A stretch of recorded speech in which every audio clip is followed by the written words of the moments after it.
तू माझ्याशी कसाही वागलास तरी मी आयुष्यभर तुझी पूजाच करत राहणार। सगळ्यांना घरातून हाकलवून मालकीण व्हायचंय या मोलकरणीला। अहिल्या अहिल्या अहिल्या तिकीट घोषित होण्याच्या आधी त्याला किती नागवता येईल ते बघा। लग्नानंतर 4 महिन्यांनी ही पांढरी साडी नेसून इथे आला आणि आमच्या सगळ्यांच्या संसाराची राख रांगोळी करायला निघाला। यांना काही जरी सांगायला गेलं तरी हे माझ्यावरच चिडतात।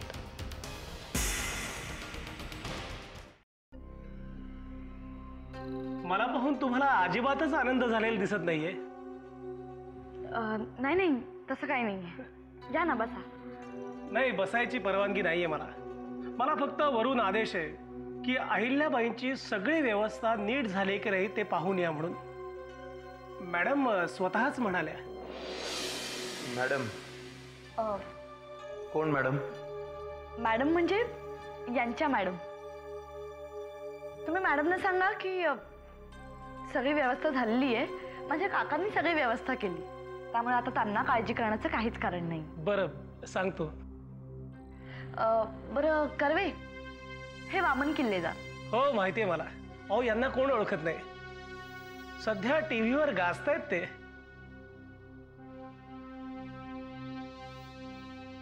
आपण हे कर्वे युगंधराबाईंकडे काम करतात।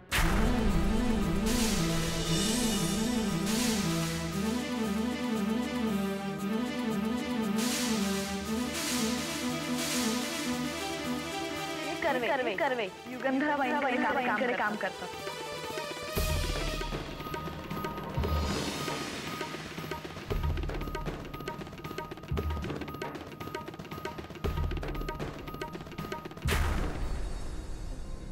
अनेकांना असते तशी यांना सुद्धा ॲलर्जी आहे वाटतं आमच्या मॅडमची। कर्वे, कामाचं बोला। तुम्ही आज इथे कसे?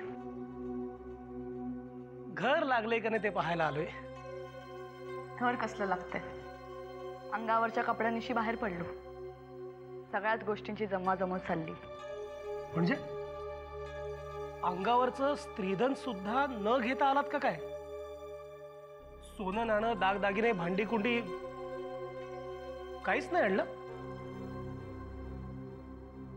नाही, आणि ते मिळेल असंही वाटत नाही। शे, अहो स्वतःचं स्त्रीधन नाही राखता आलं तर मग तुम्ही स्वतःची आमदारकी कशी राखणार? परत जा तिथे आणि भांडा स्वतःच्या स्त्रीधनासाठी। मी सांगतो तुम्हाला आपला हक्क कसा मिळवायचा ते।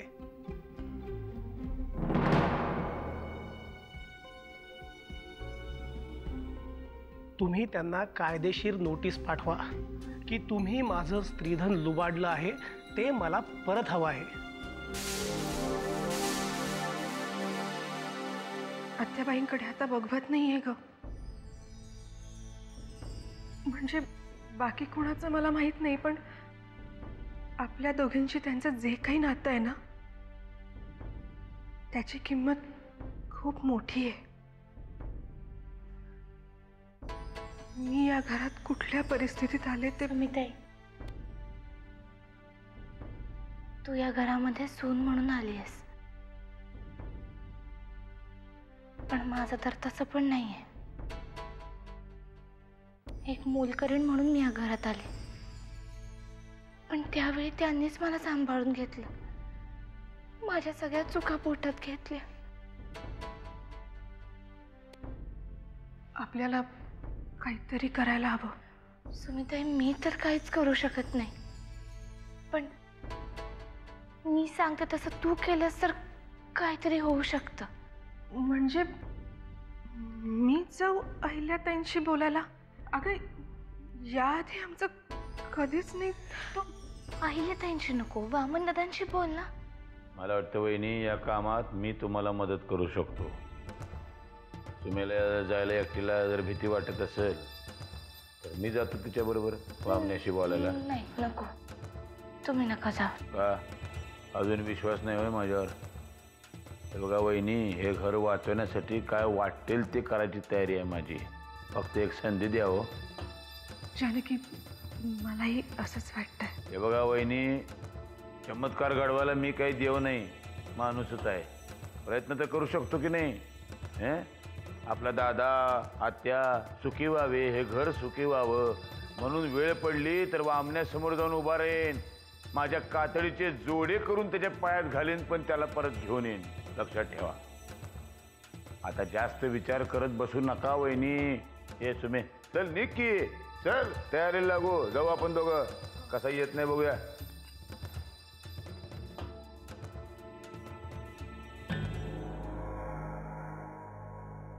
काळजी करू नका वहिनी, मी आहे ना. काही झालं तरी आत्या आणि दादा सुखात राहिले पाहिजेत. परमेश्वराकडे एकच प्रार्थना आहे माझी, या घराला सुखात ठेव रे बाबा. येतो.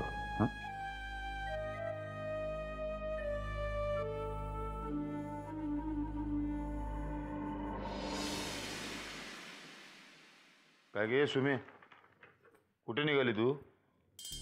असं काय करता? आत्ता बोललो ना आपण जानकीशी, वामन दादांकडे जाऊन यायचंय ना आपल्याला. वामनाकडे जायचं नाही का?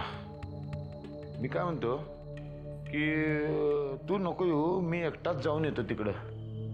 कसं आहे, तवा तापलेला आहे. 2 हाताने भाकरी भाजायला गेलं तर हात पोळतील म्हणून म्हणतो. म्हणजे येडे, कसं कळत नाही तुला? तिथं गेल्यानंतर त्या अहिल्या देवी काय तर घाणेरडं बोलणार, तुझा अपमान करणार नाही का, अदवा तदवा बोलणार, मग माझं पण टाळकं सटकणार. त्या काहीही बोलल्या ना तरी आपण लक्ष द्यायचं नाही. हे असलं आपल्याला जमणार नाही. नाही, तुला जमत असेल तू राहा शांत, आपल्याला नाही. आपलं टाळकं फिरणार म्हणजे फिरणार. बरं ठीक आहे, असं होणार असेल तर तुम्ही इथेच थांबा, मी एकटी जाऊन येते. काय येडी आहे का खोली तू? म्हणजे बायकोला तोपेच्या तोंडी द्यायचं, नवऱ्यानं काय तमाशा बघत बसायचं? हे असलं आपल्याला जमणार नाही, कळलं का नाही? मी जाणार तिकडे, तू नको येऊस. जो काय अपमान व्हायचा ना तो माझा होऊ दे, मला अपमान सहन करण्याची सवय आहे. माझं मन तयार होत नाहीये. मग मनावर दगड ठेव आणि जानकीला सांगायचं आपण दोघं पण चाललोय म्हणून, तिला आणि वाईट वाटायला नको. बरं, पण तुम्ही सगळं नीट बोलाल ना तिथे जाऊन? अगं बाई, काळजी करू नको. जिभेवर साखरेचा खडा नाही, गुळाची ढेप ठेवून जातो, मग तर झालं. आणि माझ्या बरोबर तू पण चल, चिवला घेऊन बाहेर कुठेतरी फिरायला जा, कळलं काय? मग जानकीला तेवढंच बरं वाटेल. हा जा.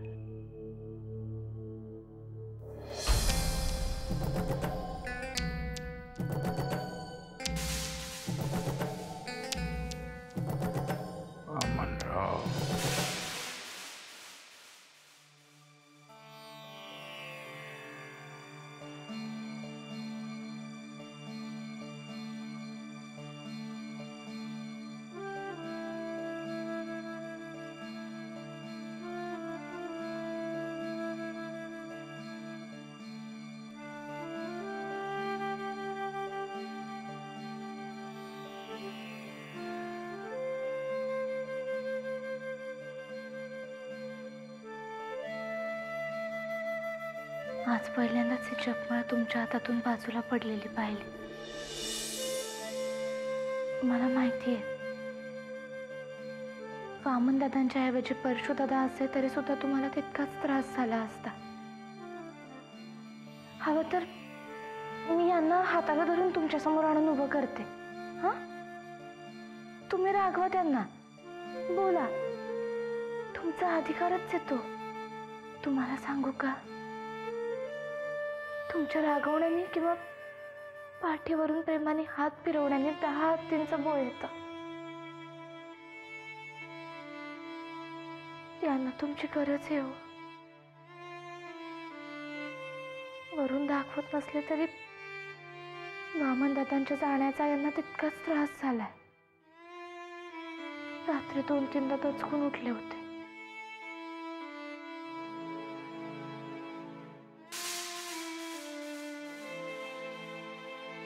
आत्याबाई, काहीतरी बोला ना.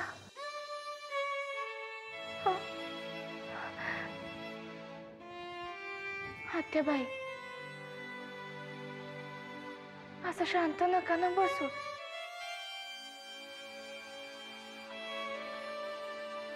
तुमच्या अशा गप्प बसण्याने आमचं उसनं आणलेला अवसान सरून जाईल. आत्याबाई बोला ना काहीतरी, बोला ना आत्याबाई.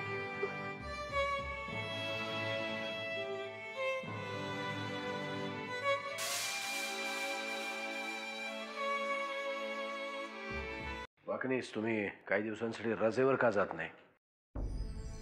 म्हणजे माझ्यासाठी हळहळत बसण्यापेक्षा थोडासा वेळ तुमच्या कुटुंबाला द्याल. कुठेतरी भारताबाहेर घेऊन जा वहिनींना, म्हणजे त्याही खुश होतील. साहेब, लहान तोंडी मोठा घास घेतोय, पण या निर्णयाकडे एक राजकीय निर्णय म्हणून बघावं. पाया पडू का तुमच्या? मी वाकणीस, जा इथून. तसं नाही साहेब, अहिल्याबाईंचं बंड मोडून काढण्यासाठी वरून प्रेशर येत आहे आपल्यावर. पक्षश्रेष्ठींनी सांगितलंय की तुम्ही त्यांच्याशी तहाची बोलणी करावी. आजकाल माझ्यापेक्षा तुम्हीच जास्त बोलताय पक्षश्रेष्ठींची. तसं नाही साहेब, पक्षश्रेष्ठी थोडे चिडलेत आपल्यावर या प्रकरणामुळे. माझ्या घरगुती बाबींमध्ये मी कुठल्याही पक्षश्रेष्ठींचा आदेश मानणार नाही. मला पक्षातून काढून टाका, हवं तर म्हणावं. दरवेळी अशा प्रसंगी शांतपणे निर्णय घेणारे तुम्ही एवढे चिडलात का साहेब? आणि तेही वामनरावांच्या प्रकरणात. हे प्रकरण वामनचं नाही, युगंधराचं आहे. वामनची भांडत बसायला लहान नाही मी. साहेब, किमान आत्याबाईंचा तरी विचार करा. घरात कलह झाल्यानंतर कोणीतरी नरमाईची भूमिका घेणं गरजेचं असतं, विशेषतः ज्याला गरज आहे त्यानं. ज्याला गरज आहे त्यानं म्हणजे साहेब, शिरपूर मतदारसंघाची जागा जिंकून आणणं ही आपली गरज आहे.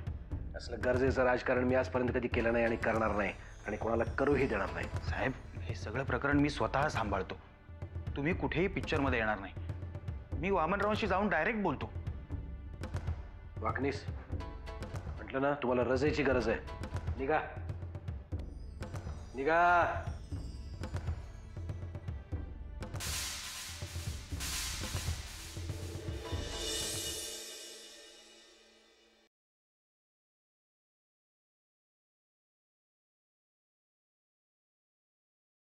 अहिल्या, तू आजही जेवण बाहेरनं मागवलंस? मग कुठून मागवायला हवं होतं? किल्लेदारांच्या घरून. तू सरळ उत्तर दे ना. तुम्हाला चांगलंच माहितीये की मला चहा सुद्धा बनवता येत नाही, मग तरीही तुम्ही असा निरर्थक प्रश्न का विचारताय? कारण ह्यापुढे हे असं रोज रोज बाहेरनं मागवणं आपल्याला परवडणार नाहीये. निदान मला तरी. ह्यापुढे आता मला तरी स्वयंपाक शिकून घ्यायला हवाय, किंवा तुला तरी. हे बघा, त्यापेक्षा तुम्ही एखाद दोन नोकर का नाही ठेवून घेत? एखाद दोन नोकर? अहिल्या, आता मी जी नोकरी करणार आहे त्यात मला फक्त 12,000 रुपये मिळणार आहेत. फक्त 12,000 म्हणजे? म्हणजे मी भाटवडेकर वकिलांकडे नोकरी करणार आहे, आणि आत्ता तरी त्यांना मला एवढेच पैसे देणं शक्य आहे. आता एवढ्या पैशात नोकर बिकर मी नाही ठेवू शकत. तुम्ही ही नोकरी केलीच पाहिजे का? काय करू? पेपर टाकू सकाळी, का दुधाच्या पिशव्या? म्हणजे वकिली करायलाच हवी? पण दुसरं काय करणार? काहीही. म्हणजे तुझ्या पक्षाचा कार्यकर्ता, किंवा तुझा PA, आणि पगार मागायला कोणाच्या दारात जाऊ? त्या युगंधराबाईच्या? सतत त्यांच्या नावाचा उद्धार करण्याची काही एक गरज नाहीये. आपल्या अडचणीच्या वेळी त्याच धावून आल्या होत्या. ही अडचणी त्यांच्याचमुळे निर्माण झाली आहे. तुमच्या घरच्यांना घरातून हकलवून देण्यासाठी निमित्तच हवं होतं. मला एक सांगा, घर सोडल्यापासून एकाने तरी चौकशीसाठी फोन केलाय? आता कुठे गेली तुमची लाडकी जानकी, तुमची आत्याबाई?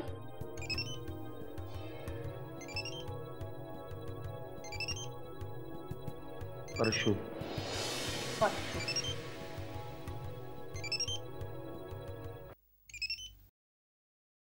हॅलो, बोल परशू.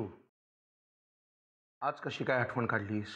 काय हे विचारायला लाज वाटायला पाहिजे रे आपल्या तुला.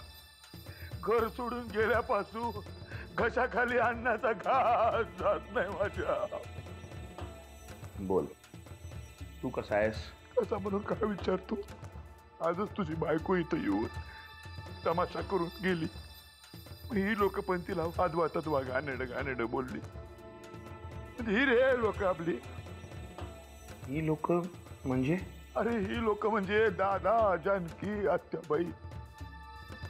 मग मी सुद्धा थोडस रागाच्या भरात बोलून गेलो 4 शब्द. आता काय करणार बाबा वामण्या? दादाच्या ताटाखालचं मांजर बनून राहायचं म्हणजे त्याची पण बाजू घ्यायला लागते. आता आमची पण गच्चंती व्हायची तुझ्यासारखी नाही का? ठीक आहे, बघतो मी बोलतो अहिल्याशी. ए वामण्या, गैरसमज करून घेऊ नको हा. म्हणजे तुझ्या बायकोची तक्रार करण्यासाठी फोन नव्हता केला. खरं तुझी लय आठवण येते रे, डोळ्यातनं पाणी येते माझ्या. आणि तुला आता कसं सांगू दादा काय काय बोलतो तुझ्याबद्दल. खरं तर हे तुला सांगू नयेच वाटते, पण मनामध्ये ठेवणं म्हणजे पाप आहे बघ मिठीने. अरे आणि दादा काय बोलला? दादा म्हणला वामण्याने मागच्या टायमाला पाठीत खंजीर खुपसला आणि आता घर फोडायची भाषा करतोय. भोगल भोगल म्हणला रे एक दिवस वामण्या. हे सगळं भोगल म्हणला. हे वामण्या, हॅलो.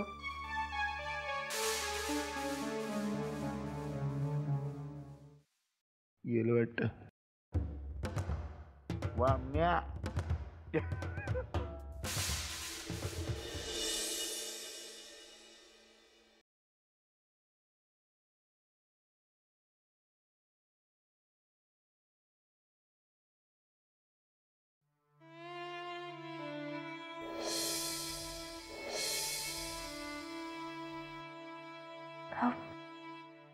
काहीतरी बोला ना.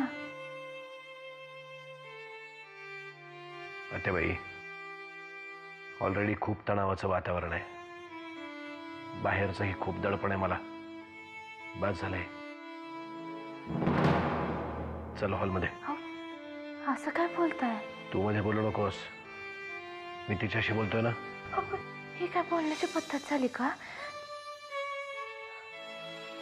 तुझं वामनवरचं प्रेम कळलं मला, पण ते सिद्ध करण्यासाठी. असं का बोलायला लागलाय तुम्ही? आणि ते आत्याबाईंची? मी तिला चांगलंच ओळखतो. वामनला वाचवण्यासाठी नवा स्टंट सुरू केलाय तिनं. बस झाली नाटकं आत्याबाई. या असल्या नाटकांनी जानकी फसेल, मी नाही. मी तुमच्यासमोर हात जोडते. तुम्ही चला इकडून बाहेर, कारण तुम्ही आता काय बोलताय तुमचं तुम्हाला सुद्धा कळत नाहीये.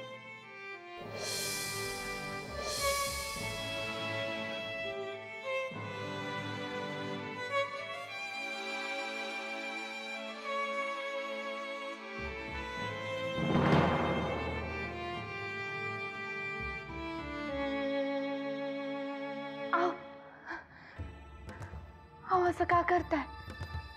आत्याबाईंची ही परिस्थिती नाटक वाटतेय तुम्हाला?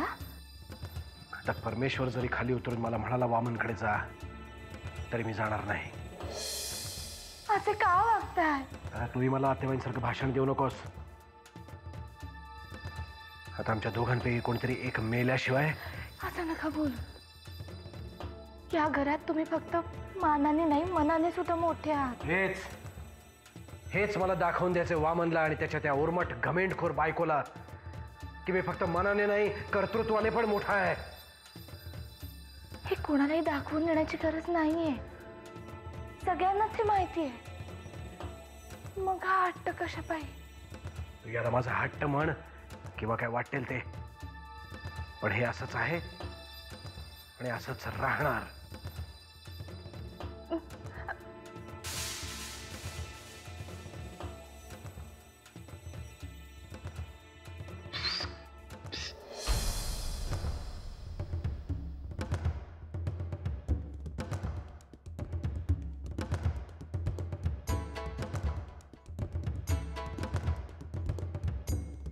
भेटून आलो, वामनला भेटून आलो. काय मग कुठे आहेत ते? कुठ्यात म्हणजे काय? तुम्हाला काय वाटलं? हा, आमच्या स्वागतासाठी काय पायगाड्या घालवलोय तो? नको नको ते बोललाय माहिती काय? आमच्या 7 पिढ्यांचा उद्धार केला त्यांनी. वर म्हणाला मी घरी तेव्हाच येईन जेव्हा आत्याबाईची प्रेतयात्रा निघल.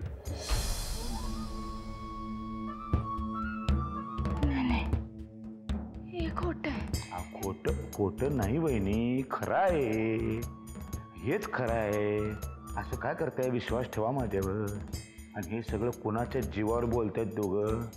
युगंधराबाईच्या. तिनं दिले ना आईलेल्या निवडणुकीचं तिकीट. त्याच्यावर बहिणी एकच उपाय आहे.